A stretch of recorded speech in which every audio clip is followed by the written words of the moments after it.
Alberto ya debería estar dando cuentas por esa denuncia. Armando Alberto Benedetti, que estuvo, yo no sé si alcanzó a estar en el Congreso cuando era secretario general, el cargo que acaba de dejar Gregorio El Hash, próximo procurador.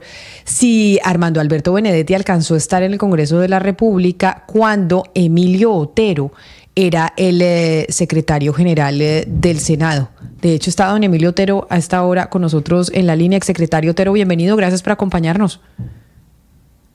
Camila, muchas gracias a ti y a tu equipo por invitarme a tu programa. Es un honor para mí, después de tanto tiempo retirado de estas labores, volver a estar en los medios con ustedes. No, pues un placer tenerlo, don Emilio. ¿Usted alcanzó a estar con Armando Benedetti en el Congreso de la República cuando era secretario?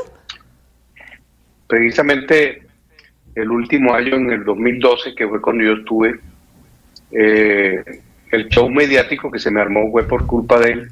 Él fue el último presidente con el cual yo estuve. Y bueno, a Dios gracias, me retiré porque me caí para el cielo. Recuérdeme la historia, porque a mí, mejor dicho, han pasado muchos años. Usted fue secretario general del Senado 10 años. Yo fui 10 años secretario general del Senado, trabajé 20 años en la Secretaría General y 32 años en el Congreso de la República, de las cuales inicio mi carrera ya como mensajero, siendo estudiante de Derecho, en el año 79. No, claro, pero quiero que me recuerde la historia de lo que pasó con usted al final de su secretaría general, que era Armando Benedetti, presidente del Senado, porque esa historia la tengo difusa en mi cabeza. Sé que a usted finalmente pues le dan la espalda en el Congreso de la República y después es que empieza entonces la era de Gregorio El Hash en la Secretaría del Senado. Pero ¿por qué termina usted saliendo del Senado? La verdad, acuérdate de la reforma de justicia, la reforma de la justicia de Santos. Yo fui el fusible que se quemó en ese momento, junto con el ministro de Justicia, Sierra, que él incluso le da las gracias al Congreso por haber aprobado esa reforma a la justicia.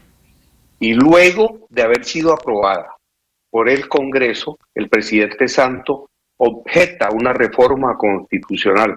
Eso es un acto que me parece a mí que está en contra de la Constitución. Los actos legislativos no se objetan, se publican o se promulgan. Y luego de eso, reúne al Congreso de la República en sesiones extraordinarias para resolver las objeciones y terminar esta reforma hundida. En ese momento, el presidente era Juan Manuel Corzo, si no estoy mal. El año anteriormente era el de Benedetti. Entonces, 2011. Entonces, a mí me hacen una llamada de unas personas importantes y me dicen, sube más o menos a mediados del mes de julio, faltando 5 días para mi nueva reelección en el 2012, y me dice una persona muy importante, del cual yo no puedo revelar su nombre, me dijo, a ti te van a reelegir, si eres capaz de soportar lo que se te viene para encima, sigue, vas a tener todo el apoyo, pero se te viene algo para encima. Entonces yo preferí declinar a la nueva reelección, hacerme un lado y darle paso a los 127 personas que se inscribieron y terminó siendo elegido Gregorio El Hash, que venía conmigo desde hacía muchos años en la Comisión de Ordenamiento Territorial. Y precisamente por eso es que lo llamo, señor Otero, para que usted nos explique, porque ahorita acaba de renunciar Gregorio El Hash, quien lo reemplazó a usted. Usted duró 10 años en la Secretaría General, Gregorio El Hash otros tantos y ahora se va de procurador. Entonces ahora estamos en el proceso de quién va a reemplazar a Gregorio El Hash en el Congreso. La Secretaría General del Senado es un cargo muy importante en el legislativo. Y cuando pensamos, ¿quién nos puede explicar cómo se elige y cuáles son los hilos que se mueven para poder lograr elegir ese cargo? Dijimos, llamemos a Emilio Otero, que estuvo 10 años ahí, nos puede explicar muy bien cómo es ese proceso. Bueno, vuelvo y te repito, fueron 20 años en la Secretaría como subsecretario y después secretario. Sí, el tema de los secretarios generales, tanto del Congreso como de la Cámara, como de las comisiones, casi nunca entra en los acuerdos políticos que se dan para la conformación de las comisiones y la elección de los presidentes de ellas. Entonces el secretario es una persona como de confianza, pero cuando suceden estas cosas como la declinación mía, la renuncia de Gregorio, que hoy ya está encargado el doctor Saúl Cruz Bonilla, que es el subsecretario general, digamos que viene un proceso de elección ya más largo.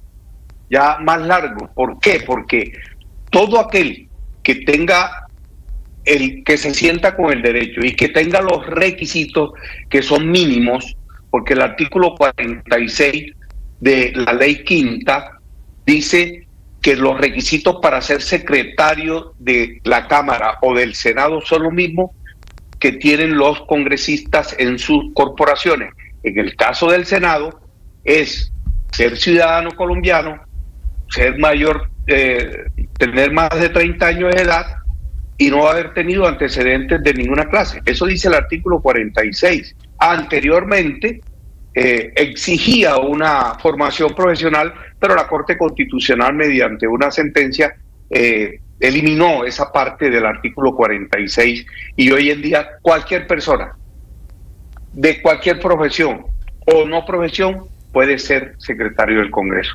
Ya la mesa directiva, a su leal saber y entender, hará la convocatoria, se estudiarán las hojas de vida en la comisión de acreditación, que lógicamente esta comisión hace un estudio y mira los perfiles académicos, los tienen en cuenta para escoger al final en la plenaria del Senado quién va a ser el secretario general de la corporación.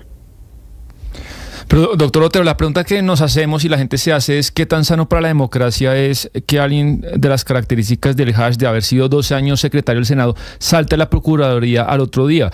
Y se lo quiero preguntar a usted, alguien que conoce el ABC del poder, que conoce a los senadores, que estuvo con ellos muchos años, ¿qué significa eso, que un secretario del Senado vaya ahora a ser procurador? Bueno, ¿Me parece sano? Yo quiero, pues sí me parece, porque yo lo viví. En su momento, cuando el doctor Ordóñez, yo estuve casi ternado para ser procurador. A ver, cuando uno tiene el perfil profesional, tiene el conocimiento, tiene la vagancia, el manejo político, porque la Procuraduría, la Contraloría, la Fiscalía, todos tienen manejo político. A mí me parece que eso es algo. El doctor Gregorio Ordóñez es un hombre con una formación académica muy buena, con una experiencia excelente, y pienso que no tiene tacha en este momento de ninguna de las ramas de los órganos de investigación. Cuando uno va a ocupar un cargo de esto, de órganos de control, tiene que tener una hoja de vida intachable. Intachable es que ni siquiera una infracción de tránsito. Pero exsecretario Otero, mi concepto lo sano. pero queda la sensación, y es lo que pues intentamos que usted nos responda, es si logran estar en estos cargos tanto tiempo, o sea, 10, 20, 15 años, 12 años, en un cargo como la Secretaría General del Senado, es porque pues tienen de amigos a todos los políticos que están ahí en el Congreso de la República y que los reeligen pues porque tienen esa camaradería, porque confían en quien está ahí. Ese que es tan amigo de todos los que está en el Congreso de la República, ese mismo, ¿cómo va a llegar a hacerles control político en la Procuraduría? Bueno, tiene que tener una imparcialidad, lógicamente, ¿no? Tiene que ser imparcial. Mira que los procuradores tienen que hacer un ejercicio político, los contralores tienen que hacer un ejercicio político, los fiscales no, porque son elegidos por la Corte. El defensor del pueblo tiene que hacer un ejercicio político, y es el de buscar los votos para que se elijan. Entonces ahí